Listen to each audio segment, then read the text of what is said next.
ಸೊಲ್ಮನ್ welcome to our YouTube family Kudla rampage. ನಮ್ಮ ಜೊತೆಗೆ ಒಡನಾಡಿ ಸಂಸ್ಥೆಯ ಸ್ಟ್ಯಾನ್ಲಿ ಅವರು ಕೂಡ ಇದ್ದಾರೆ. ಅವರು ಈಗ ಮೈಸೂರಿನಲ್ಲಿ ಸಮಾನ ಮನಸ್ಕರನ್ನು ಸೇರಿಸಿ ಧರ್ಮಸ್ಥಳದಲ್ಲಿ ನಡೆದಂತಹ ದೌರ್ಜನ್ಯದ ಬಗ್ಗೆ ಇನ್ನೇನು ಮಾಡಬೇಕು, ಅದಕ್ಕೆ ತಾರ್ಕಿಕ ಅಂತ್ಯ ಯಾವ ರೀತಿಯಾಗಿ ಕೊಡಬೇಕು, ನಿಜವಾಗ್ಲೂ ಅನ್ಯಾಯ ಆಗಿದೆ, ಭೂ ಮಾಫಿಯಾ ನಡೆದಿದೆ, ಬಡ್ಡಿ ದಂಧೆ ನಡೆದಿದೆ ಅನ್ನುವಂಥ ವಿಚಾರದಲ್ಲಿ ಎಲ್ಲಾನು ಕೂಡ ಡಾಕ್ಯುಮೆಂಟ್ಸ್ ಇದ್ರೂ ಯಾವುದೇ ಕಾರಣಕ್ಕೂ ಶಿಕ್ಷೆ ಆಗ್ತಾ ಇಲ್ಲ ಅಥವಾ ಅವರ ತನಿಖೆ ಆಗ್ತಾ ಇಲ್ಲ.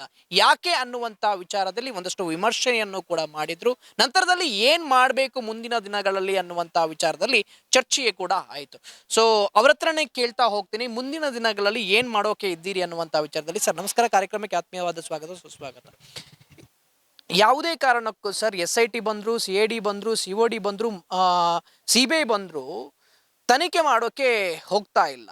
ಯಾರು ಅಪರಾಧಿಗಳು ಅವರನ್ನು ಹಿಡಿಯುವಂತ ಪ್ರಯತ್ನದಲ್ಲಿ ಇಲ್ಲ. ಹೀಗಿರ್ಬೇಕಾದ್ರೆ ಏನ್ ನಡೆ ಮುಂದಿನದ್ದು? ಇವತ್ತಿನ ಈ ಕಾರ್ಯಕ್ರಮದ ಉದ್ದೇಶ ಏನು ಅಂತೇಳಿ?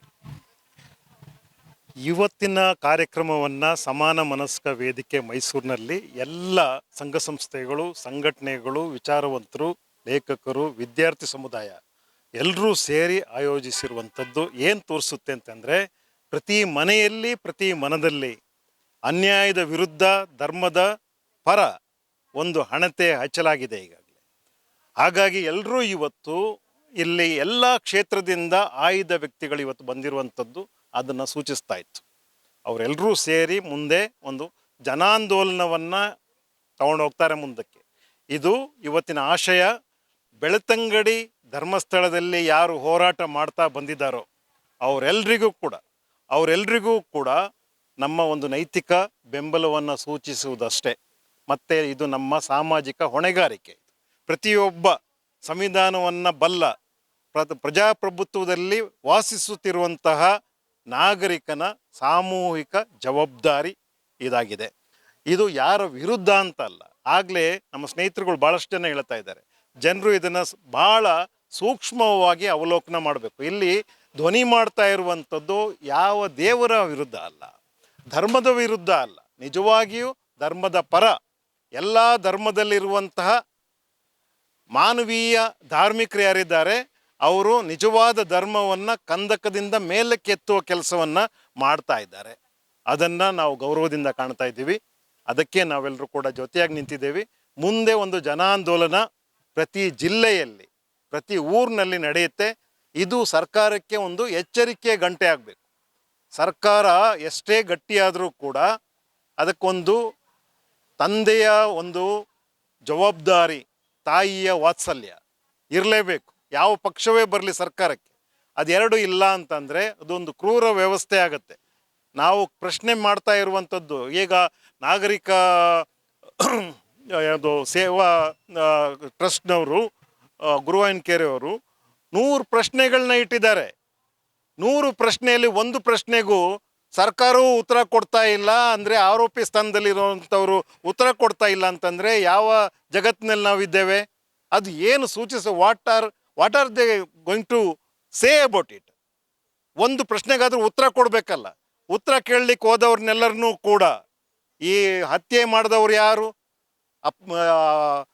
ಅನಾಚಾರ ಮಾಡಿದಂಥವ್ರು ಯಾರು, ಬಡ್ಡಿ ಲೇವಾದೇವಿ ಮಾಡಿದಂಥವ್ರು ಯಾರು ಅಂತ ಕೇಳಲಿಕ್ಕೆ ಹೋದಾಗ ಯಾವ ರೀತಿಯಾಗಿ ಬಡ್ಡಿ ಲೇವಾದೇವಿಯನ್ನು ಲೈಸೆನ್ಸ್ ಇಲ್ಲದೆ ಮಾಡಿದ್ದಾರೆ, ಯಾವ ರೀತಿಯಾಗಿ ಹಣವನ್ನು ಕ್ರೋಢೀಕರಿಸಿದ್ದಾರೆ, ಯಾವ ರೀತಿ ಇನ್ಕಮ್ ಟ್ಯಾಕ್ಸ್ನವ್ರನ್ನ ಇವರು ವಂಚಿಸಿದ್ದಾರೆ ಅಂತ ಕೇಳಲಿಕ್ಕೆ ಹೋದವ್ರನ್ನೆಲ್ಲರನ್ನೂ ಜೈಲಿಗೆ ಅಟ್ಟೋದಾದರೆ ಸರ್ಕಾರ ಯಾರ ಪರ? ಅದನ್ನು ನಾವು ಕೇಳ್ತಾ ಇದ್ದೇವೆ. ಸರ್ಕಾರದ ಮೇಲೆ ಇವತ್ತಿಗೂ ಕೂಡ ನಾವು ನಂಬಿದ್ದೇವೆ. ಯಾಕೆಂದರೆ ನಮ್ಮದೇ ಸರ್ಕಾರಗಳು ಇವು. ನಾವು ಆಯ್ಕೆ ಮಾಡಿರುವಂಥ ಸರ್ಕಾರ. ಗೌರವಯುತವಾಗಿ ಕೇಳ್ತಾ ಇದ್ದೇವೆ. ಇವತ್ತಿನ ದಿನ ಇಲ್ಲಿ ಬಂದಿರುವಂತಹ ಸನ್ಮಾನ್ಯರು ಯಾರ್ಯಾರಿದ್ದಾರೆ ಅಲ್ಲಿ ನಡೆದಿರುವಂಥ ಸಾವಿರಾರು ಎಕರೆ ಜಮೀನಿನ ಭೂ ಅವ್ಯವಹಾರಗಳನ್ನು ಬಿಡಿಸಿ ಇಟ್ಟಿದ್ದಾರೆ. ಆ ಬಿಡಿಸಿ ಹೇಳಲಿಕ್ಕೆ ಕೊಟ್ಟಂಥ ದಾಖಲೆಗಳು ಯಾವುದು? ಸರ್ಕಾರಿ ದಾಖಲೆಗಳು, ಸರ್ಕಾರವೇ ನೀಡಿರುವಂತಹ RTI ಮೂಲಕ ಪಡೆದಂಥ ದಾಖಲೆಗಳು. ಅದನ್ನು ನಾನು ಇವತ್ತು ನಮ್ಮ ಕೃಷಿ ಇಲಾಖೆಯ ಮಂತ್ರಿಗಳು ಸಚಿವರು ಯಾರಿದ್ದಾರೆ, ಶ್ರೀಮಾನ್ ಕೃಷ್ಣ ಬೈರೇಗೌಡರಿಗೆ ನಾನು ನಿಮ್ಮ ಮೂಲಕ ಕೇಳ್ತಾ ಇರುವಂಥದ್ದು. ಅವರು ಬಹಳ ಅತ್ಯುತ್ತಮವಾದಂಥ ಸಚಿವರಿದ್ದಾರೆ. ಅವ್ರ ಮೇಲೆ ನಮಗೆ ಅದಮ್ಯವಾದಂಥ ನಂಬಿಕೆಯೂ ಗೌರವವೂ ಇದೆ. ಭಾಳಷ್ಟು ಬದಲಾವಣೆ ತರಬೇಕು ಅಂತ ಹೊರಡ್ತಾ ಇದ್ದಾರೆ. ನಿಮಗೆ ಬದಲಾವಣೆ ತರಬೇಕು ಅಂತಿದ್ರೆ ಯಾವುದಾದ್ರೂ ಸಣ್ಣ ಪುಟ್ಟ ಜಮೀನ್ದಾರರು ಇದು ಅಥವಾ ಸಣ್ಣ ಪುಟ್ಟ ಕೂಲಿ ಮಾಡ್ಕೊಂಡಿರುವಂಥ ರೈತರ ಮನೆ ಹತ್ರ ಹೋಗಿ ಪಾಣಿಪಟ್ಟಿ ಹುಡುಕೋ ಕೆಲಸ ಮಾಡಬೇಡಿ. ನೀವು ಸೀದಾ ಗುರುವಾಯಿನಕೆರೆಗೆ ಹೋಗಿ. ನಾನಿವತ್ತು ಸವಾಲು ಇದು ನಿಮಗೆ. ಗುರುವಾಯಿನಕೆರೆಗೆ ಹೋಗಿ ಅಲ್ಲಿ ಸೋಮನಾಥ್ ನಾಯ್ಕ ಅವರು ಕೊಡುವಂತಹ ಆ 101 ಪ್ರಶ್ನೆಗಳಲ್ಲಿ ನೀವು ಒಂದು ಸಲ ಅವಲೋಕನ ಮಾಡಿದಾಗ ಯಾರನ್ನ ನೀವು ಮೊದಲು ಒಳಗಾಕಬೇಕು ಅಂತ ಹೇಳುವಂಥದ್ದು ಪ್ರಶ್ನೆ ಬರುತ್ತೆ. ಆ ಧೈರ್ಯ, ಆ ಸಾಮರ್ಥ್ಯ ನಿಮಗೆ ಸಿಗಲಿ ಅಂತಷ್ಟೇ ನಾನು ಪ್ರಾರ್ಥನೆ ಮಾಡೋದು. ನೀವು ಅದನ್ನು ಮೊದಲು ಮಾಡಿ. ದೊಡ್ಡ ಖದೀಮ್ರು ಯಾರಿದ್ದಾರೆ ಅವರನ್ನು ಜೈಲಿಗಟ್ಟುವಂಥ ಕೆಲಸವನ್ನು ಸರ್ಕಾರ ಮಾಡಿದಾಗ ಮಾತ್ರ ಕಾನೂನಿನ ಮೇಲೆ ಜನಸಾಮಾನ್ಯರಿಗೆ ಒಂದು ಭಯ ಬರುತ್ತೆ, ಗೌರವ ಬರುತ್ತೆ. ಈಗ ಏನಾಗಿದೆ, ಈಗ ಅವರೆಲ್ಲರೂ ಕೂಡ ಆರಾಮಾಗಿ ಬದುಕ್ತಾ ಇದ್ದಾರೆ ಅಂತಂದರೆ ಆ ಕಾನೂನೇ ಬೇರೆ, ನಮಗೆ ಬೇರೆ ಕಾನೂನು, ಬೇರೆ ರೀತಿಯಾದಂತಹ ನ್ಯಾಯ ವಿತರಣೆ ಈ ದೇಶದಲ್ಲಿದೆ ಅಂತ ಹೇಳುವಂತಹ ಒಂದು ಸಂದೇಶವನ್ನು ನಾವು ಕೊಟ್ಟಂಗಾಗುತ್ತೆ. ಅದನ್ನು ತೊಡೆದು ಹಾಕಬೇಕು. ನಿಜವಾದ ಪ್ರಜಾಪ್ರಭುತ್ವವನ್ನು ನಾವು ಸ್ಥಾಪನೆ ಮಾಡಬೇಕು ಅನ್ನೋದಾದರೆ ಖಂಡಿತವಾಗ್ಲೂ ಸರ್ಕಾರ ಈ ಜನರ ಒಂದು ಧ್ವನಿಗೆ ಓಗೊಟ್ಟು ಅದನ್ನು ಗೌರವಯುತವಾಗಿ ಸ್ವೀಕಾರ ಮಾಡಿ ಆದಷ್ಟು ಬೇಗ ಇದನ್ನು ಪತ್ತೆ ಮಾಡಬೇಕು. ಅಲ್ಲ ಸ್ವಾಮಿ, ಇವತ್ತು ನಾವು ಕೇಳ್ತಾ ಇರುವಂಥದ್ದೇನು, ಯಾರೋ ಒಬ್ಬ ಭೂ ರೈತ ಬಡವ ಅಂತ ಅಪ್ಲಿಕೇಶನ್ ಹಾಕಿದ ತಕ್ಷಣ ನೀವು ಕೊಟ್ಬಿಡೋದ? ಅದಕ್ಕೆ ಯಾರೋ ಇನ್ನೊಬ್ಬರು ಅವರ ಸಂಬಂಧಿಕರೇ, ಅವರ ಸ್ವಂತ ಅಣ್ಣ, ಇವರು ಭೂ ರೈತ ಬಡವರಿದ್ದಾರೆ, ಇವರಿಗೆ ಕೊಡ್ಬೋದು ಜಮೀನನ್ನಂತ ಶರ ಬರೆದ್ರೆ 7 ಎಕರೆ 20 ಗುಂಟೆ ಜಮೀನನ್ನು ಕೊಟ್ಟಂಥದ್ದು ನಿಮ್ಮ ದಾಖಲೆಯಲ್ಲಿರುವಂಥದ್ದು, ಸರ್ಕಾರಿ ದಾಖಲೆಯಲ್ಲಿ ಇರೋದು. ಅದು ನಿಜವೇ ಆಗಿದ್ರೆ ನೀವು ಆ್ಯಕ್ಷನ್ ತಗೊಳ್ಳಿ ಯಾರು ವಿರುದ್ಧ. ಭೂಮಿ ಇದ್ದರೂ ಸಂಪತ್ತು ಇದ್ದು ಸರ್ಕಾರದಿಂದ 7 ಎಕರೆಯಿಂದ 20 ಗುಂಟೆನ ಹೆಂಗೆ ತಗೊಂಡೆ ಅಂತ ಅವ್ರ ಮೇಲೆ ನೀವು ಮೊಕದ್ದಮೆ ದಾಖಲಿಸಿ. ಅದು ಸುಳ್ಳು ದಾಖಲೆ ಅಂತಂದರೆ ಹೋಗಿ ನಿಜಕ್ಕೂ ನಾನೇ ಹೇಳ್ತಾ ಇದ್ದೀನಿ, ಆ ಸೋಮನಾಥ್ ನಾಯ್ಕ ಅವರು ಇದ್ದಾರಲ್ವಾ, ಅವರನ್ನು ಮೊದಲು ಅರೆಸ್ಟ್ ಮಾಡಿ. ಹಾಗಾದರೆ ಸುಳ್ಳಾದರೆ 100 ಪ್ರಶ್ನೆಗಳಿದೆಯಲ್ಲ, ಆ 100 ಪ್ರಶ್ನೆಗಳಲ್ಲಿ ಒಂದು ಪ್ರಶ್ನೆ ಸುಳ್ಳಾದರೆ ಮೊಕದ್ದಮೆಯನ್ನು ಸೋಮನಾಥ್ ನಾಯ್ಕ ಅವ್ರ ಮೇಲೆ ದಾಖಲಿಸಿ. ಅವರು ಅಷ್ಟು ಗಂಭೀರವಾಗಿ ಕೇಳ್ತಾನೆ ಬರ್ತಾ ಇದ್ದಾರೆ, ಅವರನ್ನು ನೀವು ಒಳಗಡೆ ಹಾಕ್ತೀರಿ. ಆದರೆ ಯಾವುದಕ್ಕೂ ಒಂದಕ್ಕೂ ಉತ್ತರ ಕೊಡಲ್ಲ ಅಂತಂದರೆ ಏನರ್ಥ? ಹಾಗಾಗಿ ಇದನ್ನು ಇಲ್ಲಿನ ಎಲ್ಲ ಜನಸಂಘಟನೆಗಳು, ರೈತ ಸಂಘಟನೆ ಆಗ್ಬೋದು, ದಲಿತ ಸಂಘರ್ಷ ಸಮಿತಿ ಆಗಿರ್ಬೋದು, ಅಥವಾ ರಾಜ್ಯ ಮಹಿಳಾ ದೌರ್ಜನ್ಯ ವಿರೋಧಿ ಒಕ್ಕೂಟ ಆಗಿರ್ಬೋದು, ಸಂಘ ಸಂಸ್ಥೆಗಳಾಗಿರ್ಬೋದು, ಕೊಳಚೆ ನಿವಾಸಿಗಳ ಒಕ್ಕೂಟ ಆಗಿರ್ಬೋದು, ಎಲ್ಲ ರೈತ ಕಾರ್ಮಿಕರು ಎಲ್ಲರೂ ಕೂಡ ಇವತ್ತು ಇದನ್ನು ಸೀರಿಯಸ್ ಆಗಿ ತಗೊಳ್ತಾ ಇದ್ದಾರೆ. ನಾನು ಕೇಳ್ತಾ ಇರೋವಂಥದ್ದು ಏನಂತಂದರೆ, 7 ಎಕರೆ 20 ಗುಂಟೆಯನ್ನು ಒಬ್ಬ ಹರ್ಷೇಂದ್ರ ಹೆಗಡೆ ಅವರಿಗೆ ನೀವು ಕೊಟ್ಟಿದ್ದು ನಿಜವೇ ಆಗಿದ್ದರೆ ಅದೇ ಮಾನದಂಡ ಇಟ್ಕೊಂಡು ಇಲ್ಲಿ ಭೂ ರೈತ ಬಡವರು ಬೇಕಾದಷ್ಟು ಜನ ಇದ್ದಾರೆ ನಮ್ಮ ಸುತ್ತಮುತ್ತ, ಅವರೆಲ್ರಿಗೂ ಕೂಡ ಕನಿಷ್ಠ 1 ಎಕರೆ ಜಮೀನಾದರೂ ನೀವು ಘೋಷಣೆ ಮಾಡಬೇಕು. 7 ಎಕರೆ ನಾನು ಕೇಳಲ್ಲ, 1 ಎಕರೆ ಜಮೀನನ್ನು ಒಬ್ಬೊಬ್ಬ ವಿದ್ಯಾವಂತ ಒಬ್ಬೊಬ್ಬ ಬಡವ ಇದ್ದಾನೆ, ಭೂ ರೈತರಾಗಿ ಇವತ್ತು ಓಡಾಡ್ತಿದ್ದಾರೆ, ಅವ್ರ ಭೂಮಿನೂ ಇಲ್ಲ, ಜಮೀನೂ ಇಲ್ಲ, ಕೆಲಸ ಇಲ್ಲ, ಏನೂ ಇಲ್ಲ, ಅಂಥವ್ರಿಗೆ 1 ಎಕರೆ ಜಮೀನನ್ನು ಕೃಷಿ ಇಲಾಖೆಯಿಂದ ಕೊಡುವಂಥದ್ದನ್ನ ಮಾಡಿ. ಇದೇ ಮಾನದಂಡ. ಹಾಗಾಗಿ ಇಲ್ಲಿ ಉತ್ತರ ಸಿಗದಿರುವ 100 ಪ್ರಶ್ನೆಗಳಿಗೆ ಸರ್ಕಾರ ಉತ್ತರಿಸುವವರೆಗೂ ನಾವು ಸುಮ್ಮನೆ ಕೂತ್ಕೊಳ್ಳುವಂಥದ್ದಿಲ್ಲ. ಯಾಕೆ ಅಂತಂದರೆ ನಾವು ಪ್ರಜ್ಞಾವಂತ ನಾಗರಿಕರಾಗಿದ್ದೇವೆ, ಸಂವಿಧಾನವನ್ನು ಬಲ್ಲವರಿದ್ದೇವೆ, ಪ್ರಜಾಪ್ರಭುತ್ವವನ್ನು ನಾವು ಅಳವಡಿಸ್ಕೊಂಡಿದ್ದೇವೆ. ಎಲ್ಲೆಲ್ಲಿ ಅನ್ಯಾಯ ಕೇಳುತ್ತೋ, ಎಲ್ಲಿ ಅನ್ಯಾಯದ ಒಂದು ಧ್ವನಿ, ನೋವಿನ ಧ್ವನಿ ಬರುತ್ತೋ ಅದಕ್ಕೆ ನಾವು ರೆಸ್ಪಾಂಡ್ ಮಾಡ್ತೇವೆ.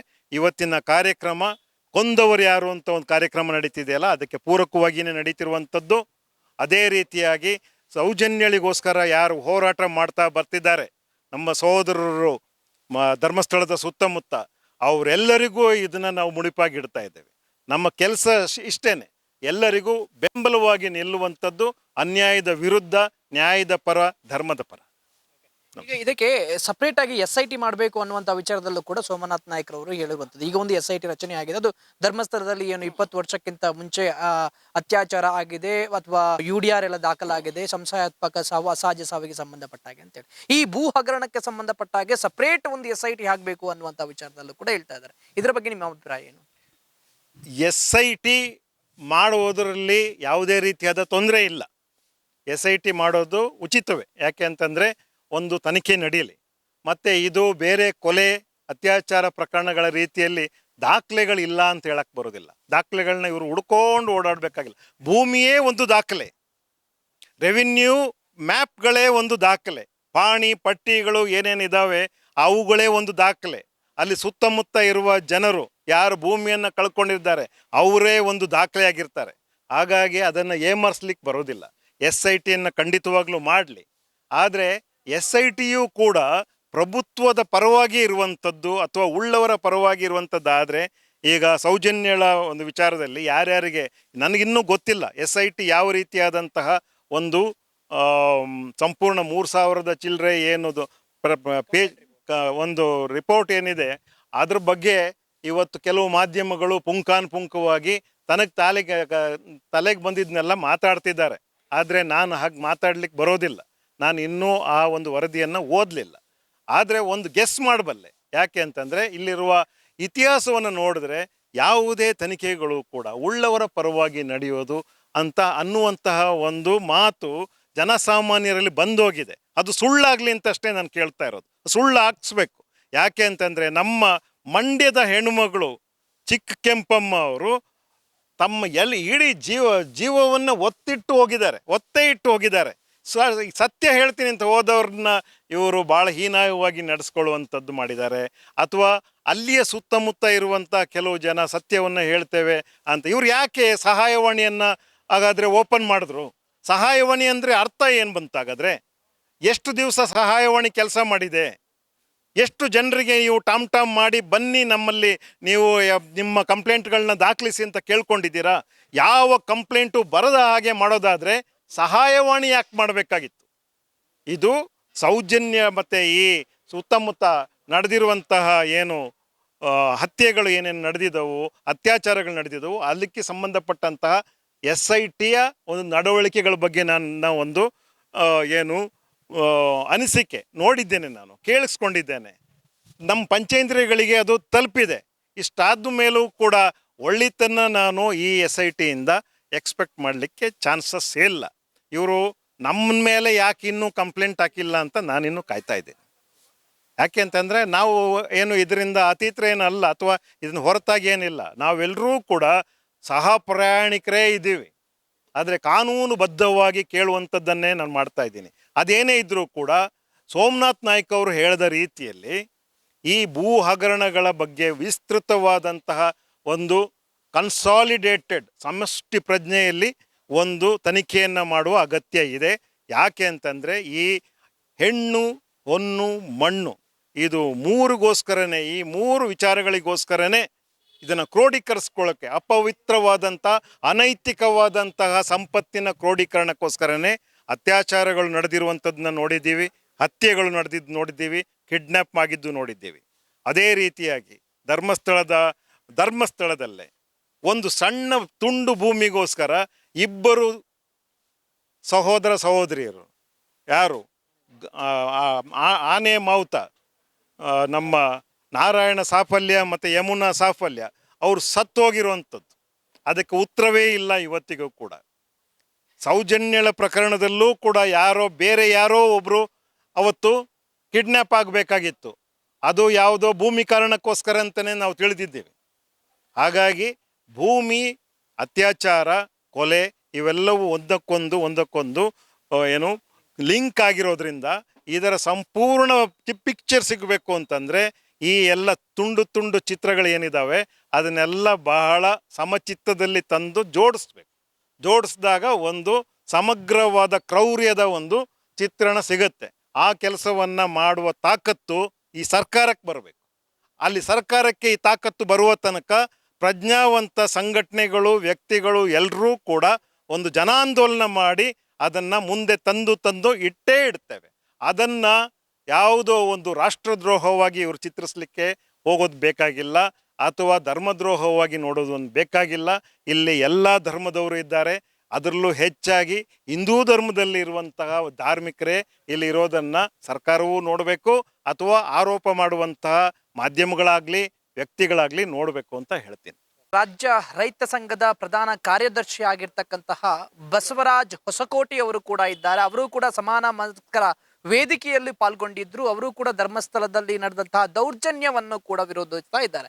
ಬನ್ನಿ ಕೇಳೋಣ ಅವರು ಏನ್ ಹೇಳ್ತಾರೆ ಅಂತೇಳಿ. ಏನ್ ಹೇಳ್ತೀರಾ ಸರ್ ಅಂತ ಹೇಳಿದ್ರೆ, ಅನೇಕ ಧರ್ಮಸ್ಥಳದಲ್ಲಿ ದೌರ್ಜನ್ಯ ಕೂಡ ನಡೆದಿದೆ ಅನ್ನುವಂತ ವಿಚಾರದಲ್ಲಿ ನಾನಾ ವರ್ಷಗಳಿಂದಲೇ ನಿರಂತರವಾಗಿ ಪ್ರತಿಭಟನೆ ಕೂಡ ನಡೀತಾ ಇದೆ. ಬಟ್ ಯಾವುದೇ ಕಾರಣಕ್ಕೂ ಅಲ್ಲಿ ಒಂದು ನ್ಯಾಯ ಅನ್ನೋದು ಸಿಗ್ಲಿಲ್ಲ ಅಂತೇಳಿ ಏನ್ ಹೇಳ್ತೀರಾ ನೀವು? ಈಗಾಗಲೇ ಇವತ್ತೇನು ಮೈಸೂರು ಜಿಲ್ಲೆಯಲ್ಲಿ ಇವತ್ತು ಎಲ್ಲ ಪ್ರಗತಿಪರ ಸಂಘಟನೆಗಳು, ಸಮಾನ ಮನಸ್ಕರು ಸೇರಿ ಇವತ್ತು ಧರ್ಮಸ್ಥಳದ ಸಿವಿಲ್ ವ್ಯಾಜ್ಯ ಆಗಿರ್ಬೋದು, ಕ್ರಿಮಿನಲ್ಗಳ ಕೇಸ್ಗಳಾಗಿರ್ಬೋದು, ಮೈಕ್ರೋ ಫೈನಾನ್ಸ್ ವಿಚಾರ ಆಗಿರ್ಬೋದು, ಅವ್ರೇನು ಕಳೆದ 20-25 ವರ್ಷಗಳಿಂದ ಹೋರಾಟವನ್ನು ಮಾಡ್ಕೊಂಡು ಬಂದಿದ್ದಾರೆ, ಅವ್ರು ಬಂದು ಇವತ್ತು ಸೆಮಿನಾರ್ ಮಾಡಿದ್ದಾರೆ. ಇಲ್ಲಿ ಎಲ್ಲ ಪ್ರಗತಿಪರ ಸಂಘಟನೆಗಳು ಕೂಡ ನಾವೆಲ್ಲ ಸೇರಿದ್ದೀವಿ. ಈ ವಿಚಾರವನ್ನು ನಾವು ಪ್ರತಿಯೊಂದು ಹಳ್ಳಿಗೂ ತಗೊಂಡು ಹೋಗಿ ಹೋರಾಟ ಮಾಡಬೇಕು ಅನ್ನೋ ಕೂಡ ನಾವು ತೀರ್ಮಾನ ಮಾಡಿದ್ದೀವಿ. ಇವತ್ತು ಕಾನೂನಲ್ಲಿ ಪ್ರಾಸಿಕ್ಯೂಷನ್ನಿಗೆ ಪ್ರೂವ್ ಮಾಡೋದು ಸರ್ಕಾರಗಳ ಫೇಲ್ಯೂರ್ ಆಗಿರ್ಬೋದು, ಆದರೆ ಜನಗಳಿಗೆ ಸತ್ಯವನ್ನು ಹೇಳುವಂಥ ಕೆಲಸವನ್ನು ನಾವು ಮಾಡಬೇಕಾಗುತ್ತೆ. ನಮಗೆ ಸರ್ಕಾರಗಳ ಮೇಲೆ ನಂಬಿಕೆ ಇಲ್ಲ, ಕಾನೂನು ಮೇಲೆ ನಂಬಿಕೆ ಇದೆ, ಸಂವಿಧಾನದ ಮೇಲೆ ನಂಬಿಕೆ ಇದೆ. ಈ ಹೋರಾಟ ಅಂತಿಮ ತಾರೀಕವರು ಕೂಡ ನಾವೆಲ್ಲರೂ ಸೇರಿ ಹೋರಾಟವನ್ನು ಮಾಡ್ತೀವಿ ಅಂತ ಈ ಮೂಲಕ ನಾವು ಸರ್ಕಾರಕ್ಕೆ ಎಚ್ಚರಿಕೆಯನ್ನು ಕೊಡ್ತಾ ಇದ್ದೀವಿ. ನಾನು ಉಗ್ರ ನರಸಿಂಹೇಗೌಡ ಅಂತ, ಸರ್ವೋದಯ ಕರ್ನಾಟಕ ಪಕ್ಷದ ಮೈಸೂರು ಜಿಲ್ಲಾ ಅಧ್ಯಕ್ಷ ಮತ್ತು ಜನ ಆಂದೋಲನಗಳ ಮಹಾಮೈತ್ರಿಯ ರಾಜ್ಯ ಸಂಘಟನಾ ಸಂಚಾಲಕ. ಕರ್ನಾಟಕ ಸರ್ಕಾರ SIT ರಚನೆ ಮಾಡಿ ಕರ್ನಾಟಕ ಸರ್ಕಾರದ ಮುಖ್ಯಮಂತ್ರಿ, ಉಪಮುಖ್ಯಮಂತ್ರಿ ಮತ್ತು ಕಾಂಗ್ರೆಸ್ನ ಅಧ್ಯಕ್ಷರಾದಂಥ DK ಶಿವಕುಮಾರ್ ಹೋಗಿ ಅಲ್ಲಿ ಧರ್ಮಸ್ಥಳದಲ್ಲಿ ನಾವು ಧರ್ಮಸ್ಥಳದ ಪರವಾಗಿದ್ದೇವೆ ಅಂತ ಹೇಳಿದ್ರೆ ಎಂಥ ಮೂರ್ಖತನದ ಹೇಳಿಕೆ ಮತ್ತು ಬೇಜವಾಬ್ದಾರಿ ಹೇಳಿಕೆ. You are unfit to stay as a party chief and as an deputy chief minister. ಇದು ಆಮೇಲೆ ಮುಖ್ಯಮಂತ್ರಿಗಳಿಗೂ ಕೂಡ ಇದು ಗೊತ್ತಿಲ್ಲ ಅಂದರೆ, ಇದು ಗೊತ್ತಿಯೂ ಕೂಡ ಅವರು ಈ SITಯ ತನಿಖೆಯನ್ನು ಸೂಕ್ತ ದಾರಿಯಲ್ಲಿ ನಡೆಯೋಕೆ ಯಾರೂ ಬಿಡಲಿಲ್ಲ. ಗೃಹ ಮಂತ್ರಿಯೂ ಬಿಡಲಿಲ್ಲ, ಉಪಮುಖ್ಯಮಂತ್ರಿಯೂ ಬಿಟ್ಟಿಲ್ಲ ಈವರೆಗೆ. ಆಮೇಲೆ ಅದನ್ನು ಬಿಡದೇ ಇರೋಕ್ಕೆ ಒಂದಷ್ಟು ಮಾರಿಕೊಂಡ ಮಾಧ್ಯಮಗಳು, ಬಹುತೇಕ ಅವರೆಲ್ಲರೂ ಕೂಡ ಯಾವ ಯುಗಕ್ಕೆ ಸೇರಿದವರು ಅಂತ ಎಲ್ರಿಗೂ ಗೊತ್ತಿದೆ. ನಮಗೆ ಇರುವ ಸಾಧ್ಯತೆ ಏನು, ಪ್ರಜೆಗಳಾಗಿ ನಾವೆಲ್ಲರೂ ಪ್ರಜಾಪ್ರಭುತ್ವವನ್ನು ಉಳಿಸ್ಬೇಕು, ಸಂವಿಧಾನ ರಕ್ಷಿಸಬೇಕು ಅಂದರೆ ಧರ್ಮಸ್ಥಳದ ಎಲ್ಲ ಅಕ್ರಮ, ಅತ್ಯಾಚಾರ, ಅನ್ಯಾಯಗಳ ಬಗೆಗೆ ಸರಿಯಾದ ತನಿಖೆ ಆಗಬೇಕು. ಈಗ ಆಗ್ತಾ ಇರೋ ತನಿಖೆ ಖಂಡಿತ ಸರಿಯಾಗಿ ಆಗ್ತಾ ಇಲ್ಲ. ನಮ್ಮ ಇವರು ಮಳವಳ್ಳಿಯ ಹೆಣ್ಮಗಳು ತಾನು ನೋಡಿದ ಸಾಕ್ಷಿಯನ್ನು ಹೇಳಲಿಕ್ಕೆ ಹೋದಾಗ ಅಲ್ಲಿ ಪೊಲೀಸ್ ಅಧಿಕಾರಿ ನಡೆಸ್ಕೊಂಡಿರೋದಿದೆಯಲ್ಲ, ಅವನೇನು ಅವ್ರ ಅಪ್ಪನ ಮನೆ, ಅವ್ರಿಗೆ ಯಾರು ಬಿಟ್ಟು ಯಾರು ಸಂಬಳ ಕೊಡ್ತಿದ್ದಾರೆ ಆತನಿಗೆ? ಅವ್ನು ತಗೊಳ್ತಿರೋದು ಸಂವಿಧಾನದ ಬದ್ಧವಾದ ಹುದ್ದೆಗೆ, ಪ್ರಜಾಪ್ರಭುತ್ವ ವ್ಯವಸ್ಥೆಯ ಜನರ ತೆರಿಗೆ ಸಂಬಳ. ಅವನಿಗೆ ಹಾಗೆ ನಡ್ಕೊಳ್ಳೋಕ್ಕೆ ಯಾವ ಅಧಿಕಾರವೂ ಇಲ್ಲ. ಅಷ್ಟು ಅಹಂಕಾರ ಇದ್ದರೆ ರಿಸೈನ್ ಮಾಡ್ಬಿಟ್ಟು ಬಂದು ಧರ್ಮಸ್ಥಳದ ಪರವಾಗಿ ಕೆಲಸ ಮಾಡಲಿ ಅವರು. ಬಟ್ ಸಬ್ ಇನ್ಸ್ಪೆಕ್ಟ್ರೋ ಅಥವಾ ಇನ್ಸ್ಪೆಕ್ಟ್ರೋ ಪೊಲೀಸ್ ಹುದ್ದೆಗಳಲ್ಲಿ ಇಟ್ಕೊಂಡು ಇಂಥ ಕೆಲಸ ಮಾಡಬಾರ್ದು. ಅಷ್ಟು ಅವ್ರಿಗೆ ಧೈರ್ಯ, ದಾಷ್ಟ್ಯ ಇದ್ದರೆ ರಿಸೈನ್ ಮಾಡಿ ಬರಲಿ. ನಾವು ನಿಂತಿದ್ದೇವಲ್ಲ, ನಮ್ಮಾಗೆ ನಿಂತು ಹೋರಾಟ ಮಾಡಲಿ. ಈ ಪುಕ್ಷಟ ಸಂಬಳ ತಗೊಂಡು ಯಾರ್ದೋ ಗುಲಾಮ್ಗಿರಿನ ಕೆಲಸ ಮಾಡುವಂಥ ಕೆಲಸ ಮಾಡಬಾರ್ದು. ವಾಪಸ್ ತಗೋಬೇಕಂತ ಎಲ್ಲ ನಿಲುವುಗಳನ್ನು ಅಷ್ಟಿದ್ದರೆ ನೀವು ವಾಪಸ್ ಸಮಾಜದಲ್ಲಿ ಮಧ್ಯೆ ನಿಂತು ಹೋರಾಟ ಮಾಡಬೇಕು. ಜನ ಎಚ್ಚೆತ್ಕೋಬೇಕು. ಧರ್ಮದ ಹೆಸರಲ್ಲಿ, ದೇವರ ಹೆಸರಲ್ಲಿ ಬಹಳ ಕಳಂಕಿತರಾದ ವ್ಯಕ್ತಿಗಳು ಧರ್ಮಾಧಿಕಾರಿಗಳ ಪೀಠದಲ್ಲಿ ಕುಳಿತಿದ್ದಾರೆ. ಇದ್ರ ಬಗ್ಗೆ ಎಚ್ಚರಿಕೆಯಿಂದ ನಾವು ಮಾತಾಡಬೇಕು, ಅರ್ಥ ಮಾಡ್ಕೊಳ್ಬೇಕು. ಹೇಳೋದನ್ನು ಪ್ರಜ್ಞಾಪೂರ್ವಕ ಕೇಳಿಸ್ಕೊಂಡು ನಿಜ ಸುಳ್ಳುಗಳ ಬಗೆಗೆ ಸರಿಯಾಗಿ ವಿಮರ್ಶೆ ಮಾಡಿ ಈ ಹೋರಾಟಕ್ಕೆ ಬೆಂಬಲಿಸಬೇಕು ಅಂತ ನಾನು ಎಲ್ಲ ಪ್ರಜ್ಞಾವಂತ ಎಲ್ಲ ಜನರನ್ನು ಕೂಡ ಮನವಿ ಮಾಡ್ಕೊಳ್ತೇನೆ. ನಮಸ್ಕಾರ.